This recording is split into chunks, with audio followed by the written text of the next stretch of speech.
दोस्तों, आज याहू के बारे में जानने के लिए हमें गूगल करना पड़ता है, लेकिन 1994 में शुरू हुआ याहू अगले 6 साल में ही दुनिया की सबसे बड़ी कंपनीज में से एक हो गया था। ये उस वक्त की सबसे बड़ी इंटरनेट कंपनी थी जिसका total market cap 128 billion dollar से भी ज्यादा था और ये दुनिया की सबसे ज्यादा विजिटेड वेबसाइट थी। बहुत से लोग मानते हैं कि गूगल की वजह से याहू बर्बाद हो गया, लेकिन ये पूरा सच नहीं है। 1998 में शुरू हुआ गूगल आज कुछ ना होता अगर याहू कुछ बेसिक गलतियां ना करता।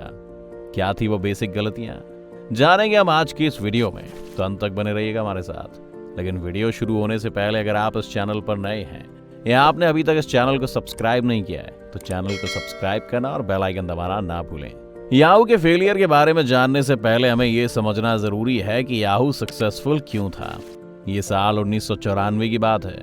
इंटरनेट को आए अभी कुछ ही वक्त हुआ था, लेकिन इंटरनेट में एक बेसिक प्रॉब्लम थी। अगर आपको किसी वेबसाइट पर कोई काम था तो आपको उस वेबसाइट का एड्रेस पता होना चाहिए। जैसे कि अगर आपको लेटेस्ट क्रिकेट स्कोर देखना है तो आप कहीं ये टाइप नहीं कर सकते कि आपको स्कोर देखना है। आपको क्रिकबज़ या किसी और वेबसाइट का एड्रेस पहले से मालूम होना चाहिए। इस काम को आसान बनाने के लिए याहू के को फाउंडर्स जेरी यांग और डेविड फिलो ने एक डायरेक्टरी बनानी शुरू कर दी। ये डायरेक्टरी एक टेलीफोन डायरेक्टरी की थी जिसमें सभी लोगों के नाम और नंबर होते हैं। बस यहाँ फर्क ये था कि यहाँ नंबर की जगह वेबसाइट के एड्रेस थे। ये डायरेक्टरी कुछ ही वक्त में उन्होंने अपने दोस्तों के साथ शेयर करनी शुरू कर दी और उनके दोस्तों ने इसे अपने दोस्तों के साथ। फिर उसी साल नेटस्केप नेविगेटर नाम का एक वेब ब्राउजर लॉन्च हुआ जिसने याहू की इस डायरेक्टरी का लिंक अपने होम पेज पर डाल दिया और अब लाखों लोग इस डायरेक्टरी का इस्तेमाल करने लगे। इतने लोग याहू की वेबसाइट पर आ रहे थे कि उन्हें एक नए सर्वर की जरूरत थी जिसके लिए पैसे चाहिए थे। अब याहू ने अपनी वेबसाइट पर ऐड चलानी भी शुरू कर दी। उनके पास काफी पैसा आने लगा। याहू ने इसके बाद Yahoo sports, Yahoo shopping, Yahoo messenger जैसे कई सारे अपने प्रोडक्ट्स भी लॉन्च करने शुरू कर दिए। देखते ही देखते याहू इतनी बड़ी हो गई कि अब वो इंटरनेट पर मौजूद कोई एक कंपनी नहीं थी बल्कि पूरा इंटरनेट था। आज यही डोमिनेंस गूगल के पास है। सब सही चल रहा था, लेकिन बात कहां बिगड़ी। याहू के साथ जो पहली बुरी चीज हुई वो था .com क्रैश। जब इंटरनेट नया नया आया था तो स्टॉक मार्केट के लोग बिना सोचे समझे हर कंपनी में पैसा डाल रहे थे क्योंकि उन्हें लगा कि ये कंपनीज तो बहुत ग्रो करने वाली हैं। ये बिल्कुल क्रिप्टो करेंसी बूम जैसा था। लेकिन फिर सन 2000 आते आते लोगों को समझ आया कि सभी कंपनीज प्रॉफिटेबल नहीं है। इनमें से कई कंपनीज का तो फेल होना तय है। इसलिए पूरा मार्केट क्रैश हो गया और करीब 90% इंटरनेट कंपनीज बंद हो गई। याहू 90% कंपनीज में से नहीं थी, लेकिन परेशानी ये थी कि याहू को एड्स देने वाली ज्यादातर कंपनीज वो इंटरनेट कंपनीज थी जो बंद हो गई थी। इसलिए एकदम से याहू का एड रेवेन्यू 70% तक गिर गया। याहू के फेलियर की दूसरी वजह उनके काम करने का तरीका बना। जैसा कि हमने बताया कि याहू के पास सभी वेबसाइट्स की एक लिस्ट थी जिसे याहू के एम्प्लॉयज मैन्युअली अपने सिस्टम में फीड करते थे। लेकिन मार्केट में अब एक दूसरी कंपनी थी। ये वो कंपनी थी जिसे .com क्रैश से पहले याहू ने 7.5 करोड़ रुपए में खरीदने से मना कर दिया था। ये थी गूगल, जिसने एक नया एल्गोरिथम डेवलप किया जो आपकी सर्च टीम के हिसाब से इंटरनेट को खुद स्कैन करता था और रेलेवेंट वेबसाइट्स की लिस्ट आपके सामने रखता था, जिसे हम सर्च इंजन कहते हैं। ये सर्च इंजन वाली टेक्निक याहू से ज्यादा एक्यूरेट रिजल्ट्स देती थी। याहू के पास ऐसा कुछ नहीं था, इसीलिए याहू ने गूगल के साथ एक डील की और गूगल के सर्च बार को अपना होम पेज पर डाल दिया। गूगल सर्च के याहू में आने के कारण याहू ने गूगल को फ्री पब्लिसिटी दे दी और लोगों को भी गूगल पसंद आने लगा। सर्च करने का मतलब गूगल करना बन गया।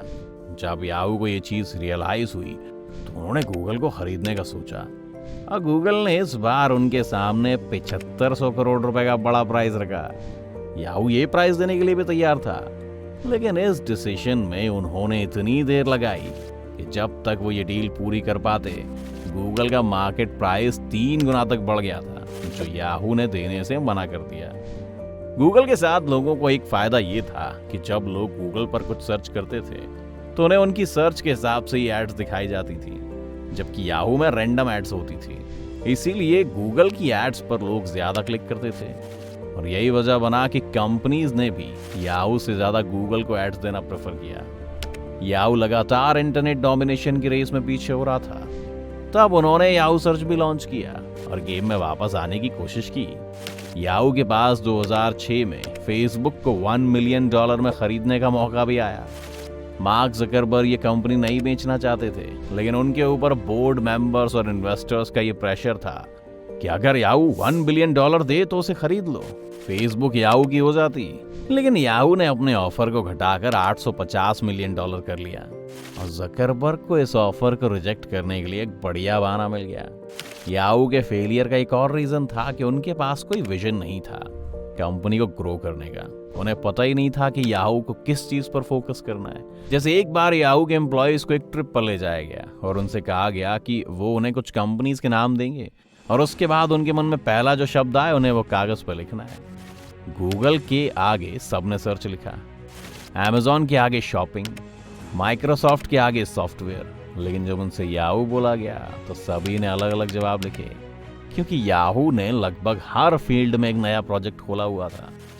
यही याहू के लिए परेशानी बनी। जैसे याहू के पास याहू फोटोज और फ्लिकर 2 प्रोडक्ट्स थे जिनका काम एक ही था, लेकिन कंपनी में इसके लिए 2 अलग अलग टीम्स थी। याहू ने अपनी मिशन स्टेटमेंट्स को 35 बार बदला है, जबकि अमेजॉन जैसी कंपनीज आज तक अपनी सबसे पहले साल की मिशन स्टेटमेंट की कॉपी को हर साल के रिव्यू से अटैच करती है। 2006 से 2012 के बीच याहू ने 6 सीईओज बदले और सभी ने अपने हिसाब से कंपनी को चलाने की कोशिश की और एक नया विजन दे दिया। इस बीच उन्होंने फायदे से ज्यादा कंपनी का नुकसान ही किया। जैसे कि जेरी यांग ने सीईओ रहते हुए अलीबाबा ग्रुप में $36 बिलियन का बड़ा स्टेक खरीदा था, लेकिन स्कॉट थॉमसन और मैरिसा मेयर ने ये सारा स्टेक 2012 तक बेच दिया।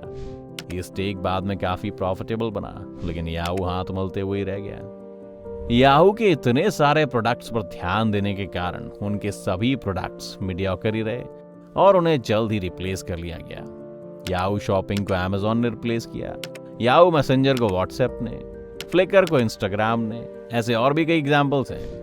कभी इंटरनेट पर राज करने वाले याहू के सामने गूगल और फेसबुक जैसी कंपनीज को खरीदने का ऑफर आया था, जिसे उन्होंने अपनी इस कमजोर लीडरशिप और सही वक्त पर सही डिसीजन ना ले पाने की वजह से हाथ से जाने दिया। और इसका परिणाम ये निकला कि आज वेरिजॉन ने याहू को सिर्फ $4 बिलियन देकर खरीद लिया है। याद रखिए, याहू वो कंपनी है जो सन 2000 में $128 बिलियन की कंपनी थी और अगले कुछ सालों में $1 ट्रिलियन की कंपनी बन सकती थी। आपको याहू की सबसे बड़ी गलती क्या लगती है? हमें कमेंट में जरूर बताइएगा। उम्मीद है ये वीडियो देखकर आपको काफी कुछ जानने को मिला होगा। अगर आपको ये वीडियो पसंद आया हो तो वीडियो को लाइक करें। अगर आप चैनल पर नए हैं या आपने अभी तक चैनल को सब्सक्राइब नहीं किया है तो चैनल को सब्सक्राइब करना और बेल आइकन दबाना ना भूलें।